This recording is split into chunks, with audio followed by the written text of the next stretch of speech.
Bonjour à toutes et à tous les gars, j'espère que vous allez tous très bien. Je vous retrouve pour une nouvelle vidéo. Le biais actuellement sur Bitcoin est en train de s'exécuter, donc c'est vraiment top. Toute l'après-midi, on a vraiment eu cette redistribution qui s'est mise en place. C'est ce que je vous avais partagé dans la dernière vidéo. D'ailleurs, on ira voir ça. On ira voir donc les forecasts que j'avais émis dans la dernière vidéo, notamment sur Bitcoin et sur Ethereum, qui sont en train de s'exécuter à merveille. Donc, comme vous le savez, sur Ethereum, à moyen terme, j'ai toujours le même biais. Je vais vous le réexpliquer, mais à court terme, pour le moment, tout s'exécute super bien. Donc sur Bitcoin, je pense qu'on va continuer probablement jusqu'à la demand. Vous la connaissez, la demand, je vous l'ai partagée déjà depuis plusieurs jours. En tout cas, dans cette vidéo, en plus du Bitcoin, on ira voir par la suite le Solana, Ethereum, comme d'habitude, on les voit tous les jours. Puis on ira voir le CAS qui devrait bientôt venir casser le support dont je te parle déjà depuis plusieurs semaines. Par la suite, on ira voir le ANKR à court terme, surtout parce qu'à moyen terme, le biais reste le même, mais à court terme, c'est quand même plutôt intéressant ce qu'on fait. On revient dans une zone très intéressante, notamment grâce à un transfert main forte main faible que je vais t'expliquer. Et puis on ira voir l'or, le XOUSD, qui est plutôt intéressant à court terme, et puis je vais vous expliquer un petit peu ce qu'on pourrait attendre pour demain. Vous le savez, dans la nuit de mardi à mercredi, il y aura les élections américaines, donc il devrait y avoir probablement beaucoup de mouvements cette semaine. Jeudi, je ferai probablement un live pour la décision sur les taux d'intérêt. Donc voilà, il y a la FOMC tout simplement, et donc la Fed va donner sa décision concernant les taux d'intérêt aux États-Unis. Est-ce qu'on baisse, est-ce qu'on maintient, est-ce qu'on augmente peut-être, d'accord, on ne sait jamais. En tous les cas, on sera probablement en live, je vais te confirmer ça probablement demain sur le canal Telegram, donc n'hésite vraiment pas à le rejoindre. Et tant que tu y es, n'hésite vraiment pas à liker la vidéo et à t'abonner si ce n'est pas déjà fait. En tous les cas, je te souhaite un bon visionnage. Allez, on est parti.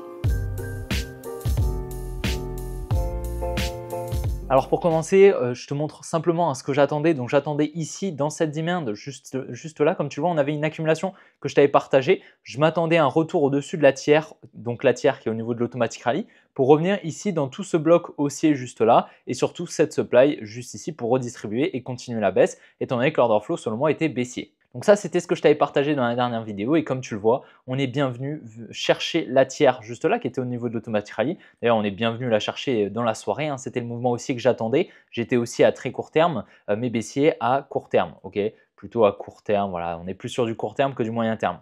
Donc on est revenu ici dans la supply, comme tu le vois, on est venu liquider ici la trendline, donc super intéressant. Là, c'est un petit peu le gribouillage, mais je vais t'expliquer ce que j'attendais. Donc à plus court terme, on va descendre un petit peu en time frame, on va se mettre en 5 minutes, d'accord? Donc tu as bien compris, en fait, on a l'avantage sur les marchés, en fait, tout fonctionne grâce à la fractalité, grâce au time frame, étant donné que toutes les time frames sont interconnectées entre elles, parce que la smart money injecte des ordres à court terme qui exécutent les ordres à moyen terme, d'accord? Et donc c'est pour ça qu'on peut analyser les marchés de manière fractale dans toutes les time frames, comme tu le vois, et ça c'est une petite partie des time frames que j'ai mise en favori, mais tu peux en mettre beaucoup plus bien sûr. Donc ici, comme tu le vois, à court terme, on était en train de créer ici une trendline baissière, donc ça je l'avais repéré, et on était à peu près par ici, on était en train de manipuler très probablement ici, donc on était voilà, environ midi, tu vois. Et moi, ce que je m'attendais à un retour ici dans cette supply. Pourquoi cette supply? Parce qu'en fait, si tu regardes un petit peu, on va se mettre en 10 minutes, on verra mieux. Voilà.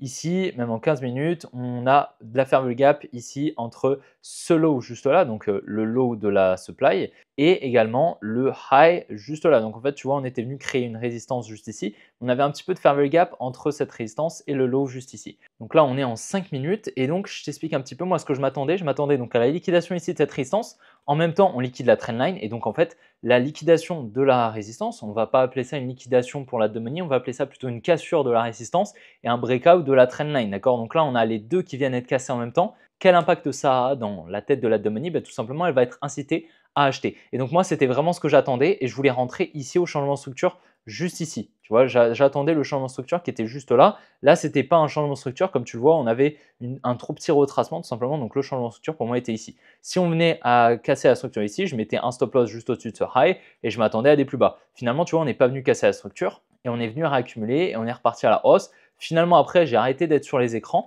et au final, on est venu distribuer juste ici. Donc, je vais te montrer la distribution. Tu l'as peut-être déjà vu, tu la vois déjà peut-être déjà. Mais globalement, regarde, ici, on avait donc le premier mouvement, le buying climax, on avait l'automatic rally. Donc, on avait une tiers qui était juste ici. Et puis là, on voit bien ici une trendline qui a été créée comme une résistance un petit peu, qui vient être liquidée. Et ici, on a une distribution fractale. Je vais essayer de te la montrer. Là, si on va ici en 1 minute, voilà, on a une très belle distribution fractale avec un buying climax, un automatic rally, un ST, un SOW et un uptrust. On a créé ici une trendline qu'on a liquidée. Donc, tu vois, il y avait vraiment un setup. Malheureusement, j'étais pas sur les écrans à ce moment-là. Et moi, je voulais mon entrée ici. Finalement, tu vois, je ne l'ai pas eu. Et en fait, elle s'est faite plus tard. techniquement, bah, voilà, l'entrée était vraiment clean, hein, si j'étais resté sur les écrans, clairement, je serais rentré. Ensuite, on est revenu tout simplement dans ce bloc haussier, tu vois? Tout ce gros bloc haussier, on est venu ce qu'on va appeler effectuer la mitigation, c'est-à-dire que la smart money est revenue dans ce bloc haussier pour refermer les ordres, tous les ordres à l'achat ici. Donc tu vois, en fait, le prix est monté, ça veut dire que la smart money a injecté des ordres à l'achat pour faire décaler le prix de l'actif et venir récupérer toutes les liquidités. D'accord? Donc là, tu vois, on avait une trendline également, etc. Donc voilà, globalement, et donc on est revenu ici grâce à ce mouvement. Comme tu vois, on revient pile dans le bloc. On revient aux 50% de ce mouvement. Donc là, tu vois, j'avais mis un Fibo juste ici pour voir où étaient les 50%. Finalement, on est pile venu chercher les 50%. Et ensuite, on a continué le biais baissier. Et là, on a pas mal de volatilité qui s'est mise en place. Donc là, on rebondit bien évidemment ici dans cette demand qui n'avait pas été mitigated. Mais pour moi, ce n'est pas une très grosse demand, ce n'est pas une demand forte, d'accord? La demand forte, elle était où? Elle était juste là, d'accord? On a très bien redistribué, donc ça se passe très très bien. On a eu ici donc ce qu'on va appeler un transfert main forte, main faible, une accumulation suivie d'une distribution, ce qu'on va appeler une redistribution. Tout simplement une continuation baissière, une structure baissière, ok? Et là, pour moi, bah, il y a pas mal de probabilités peut-être de retracer un petit peu, tac, faire quelque chose comme ça, revenir dans ce bloc ici et ensuite continuer la baisse, ok? Parce que pour le moment, on est toujours baissier, il n'y a rien d'haussier tant qu'on ne vient pas casser la structure. Et ici, pour moi, il y a la demand ici dans laquelle nous sommes n'est pas très pertinente pour réaccumuler, repartir à la hausse. Et puis surtout, là, si on regarde un petit peu, donc pour moi, ici, on va avoir de l'inducement avec ces trois lots juste là qui détiennent pas mal de liquidités. Ça aurait été beaucoup plus pertinent et beaucoup moins pertinent pour une baisse, mais beaucoup plus pertinent pour une hausse si avec cette mèche, par exemple, on était venu chercher ici ces deux lots. Là, pour le coup, ça aurait perdu pas mal de probabilité sur le biais baissier et donc il y aurait moins de probabilité de venir récupérer ici les 63 000 $ parce qu'on aurait eu moins de confluence. Là, en l'occurrence, on a ces trois lots. En plus de ça, on vient rajouter un quatrième lot juste ici. Pourquoi? Parce qu'en fait, regarde, si on prend ces deux lots juste là, on a une trendline ici qui se met en place. Tu vois, donc cette trendline, c'est quoi? C'est tout simplement de la liquidité. Donc, on peut la mettre en valeur. Donc là, voilà, j'espère que le graphique n'est pas trop brouillon. J'espère que tu arrives à t'y retrouver. Je t'avais tout expliqué hein, par rapport à la confluence ici de cette demand qui était pour nous pertinente. Et donc, pour moi, la next target, ça va être ici les 63 000 $. Ok, pour moi, actuellement, c'est à première vue, hein, d'accord, par rapport à ce qu'on fait actuellement, c'est le plus pertinent. Maintenant, bien évidemment, ça dépendra si on vient casser la structure ou voilà, on verra. Mais pour le moment, en tout cas, au vu du biais qui est en train de se mettre en place, les liquidités qui sont ici, la redistribution qui s'est faite à court terme, il y a plus de probabilité de venir récupérer les 63 000 $ et par la suite, potentiellement, donc réaccumuler ici. Donc, on accumule juste en dessous, on fait paniquer pas mal de monde et ensuite on repart. C'est quelque chose qui pourrait prendre place, par exemple, mercredi, durant la nuit peut-être, le matin, à la suite des résultats sur voilà, tout simplement les élections américaines qui pourraient faire panique sell tout simplement pas mal d'intervenants, de la money qui permettrait en face à smart money d'intervenir à l'achat grâce à la contrepartie injectée sur le carnet d'ordre. D'accord? Sur Solana, pour le moment, le biais reste baissier malheureusement. Donc pour le moment, j'avais un petit espoir qu'on vienne simplement récupérer le lot. Là, pour moi, c'est quand même assez peu probable. D'accord? En plus de ça, donc je vais me mettre en higher time frame. On va essayer de voir un petit peu ce qui va pouvoir se passer. Donc où est-ce qu'on va pouvoir revenir? Pour moi, il y a pas mal de probabilités ici qu'on revienne dans ce bloc juste là. Toute cette demand juste ici, donc au minimum les 151 $. Pour moi, c'est pour le moment le plus probable. On est à court terme, hein, donc sur une structure baissière. On avait anticipé ici ce rebond qui devait prendre place ici dans cette supply des 180 $. Et c'est chose faite, on a eu le premier et par la suite, on a eu une deuxième distribution ici. Une plus grande distribution avec plusieurs distributions fractales. Et on n'est pas venu casser la structure en higher time frame. Donc ça, pour le coup, c'est pour le coup vraiment baissier. Et surtout, ce genre de setup ici qu'on est en train de mettre en place. Alors voilà, on n'y est peut-être pas encore, d'accord, mais j'ai très très souvent vu voilà, des biais comme ça qui se mettent en place. Boum, on vient continuer la structure. Puis ensuite, on remonte tranquillement en escalier en créant une trendline et on crée un support, enfin une résistance. Juste là, bon là j'ai mal fait le truc, mais il faudrait voilà, quelque chose comme ça. Une résistance ici, une trendline. On vient liquider dans un premier temps la résistance et ensuite on va continuer la structure et récupérer le lot. Maintenant, ce qui peut se faire également, c'est qu'on vienne simplement donc créer une résistance juste là. Tu la vois la résistance, hein, c'est exactement celle qu'on a actuellement, celle-ci. Okay, donc on vient la liquider, puis par la suite on vient liquider la demand et ensuite on repart, d'accord? Parce que techniquement, pas la demand, pardon, on vient pas liquider la demand, on vient liquider la trendline. Ça permettrait en face à la smart money de récupérer la contrepartie en vente injectée par la dumb money pour effectuer ce transfert main forte main faible. Mais actuellement, ce setup, moi en tout cas, c'est le genre de setup que je short à plus court terme, d'accord? Mais honnêtement, ouais, c'est plutôt baissier actuellement avec toute cette liquidité qu'on a. Il faudrait vraiment venir liquider cette trendline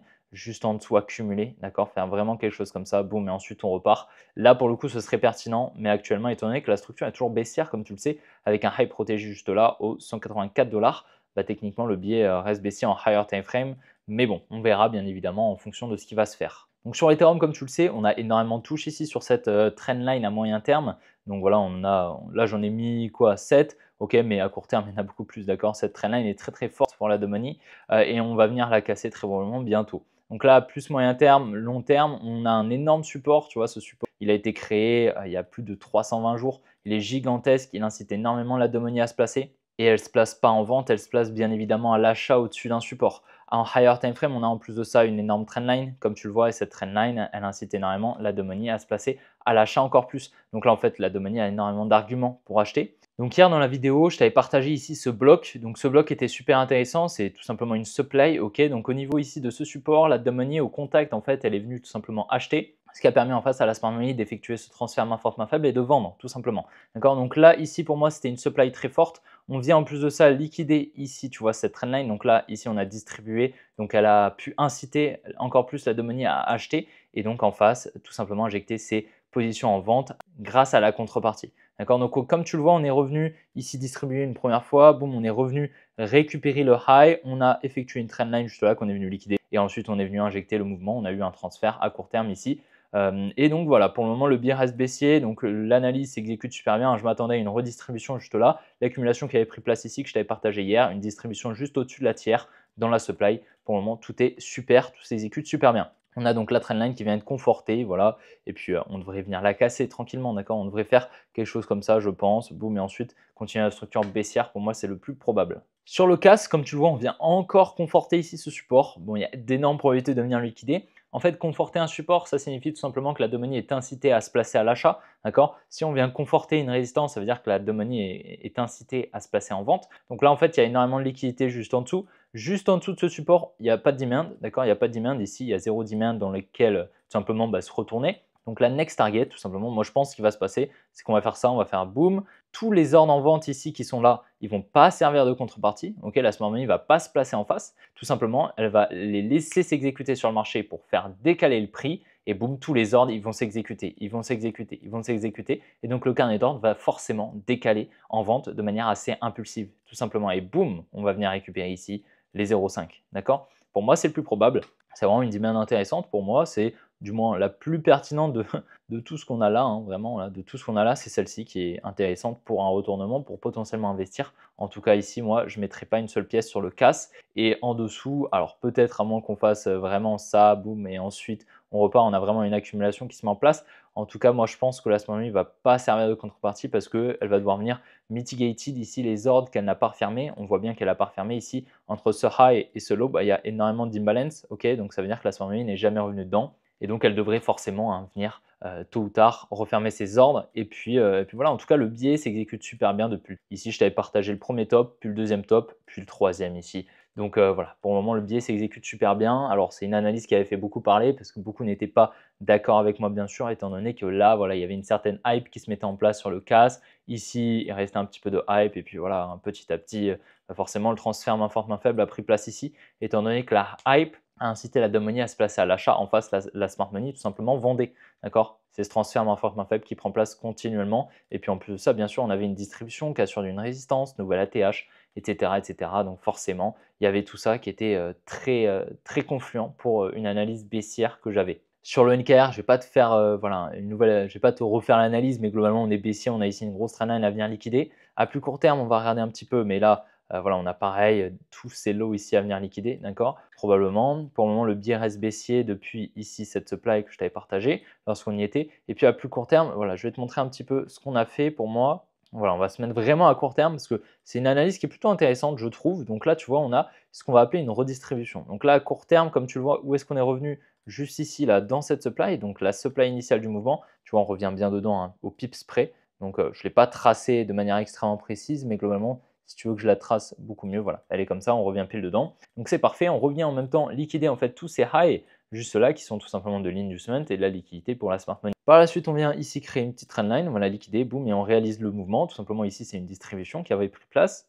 Et là, je voulais te montrer en fait juste là, hein, très rapidement, ici cette trendline haussière, tu vois. Et lorsqu'en fait on était au contact de cette trendline haussière, là, ici, tu vois, la dumb money a acheté. La dumb money, elle a été incitée à acheter avec justement cette trendline haussière. En face, la smart money vendait. Et du coup, là, forcément, la smart money a beaucoup de positions ici en vente à venir protéger. Selon moi, il y a pas mal de probabilités ici à court terme, tu vois, dans cette supply, ici dans cette supply, tu vois, où la smart money aurait pas mal de positions en vente, bah, tout simplement de venir protéger ces positions et donc d'effectuer la mitigation, hein, ce qui a été fait, et potentiellement donc de continuer la structure à très court terme. D'accord? Pour moi, c'est assez probable ici. Voilà, c'était un petit cours pédagogique étant donné que voilà, là, il y a eu un transfert main forte, main faible. C'est toujours intéressant de comprendre un petit peu ce que fait le prix et le biais, en tout cas, reste baissier. Hein. Ça, sur le NKR, c'est assez flagrant. Sur le XOUSD, donc l'or, c'est super top hein, ce qu'on est en train de faire. Ici, comme tu le vois, on est en train de créer un gros support juste là. Donc ce support, c'est quoi? Ça incite tout simplement la demande à se placer à l'achat. Et du coup, pour nous, c'est de la liquidité, une liquidity pool. Probablement hein, que là, on va venir continuer la structure baissière qu'on attendait tout simplement.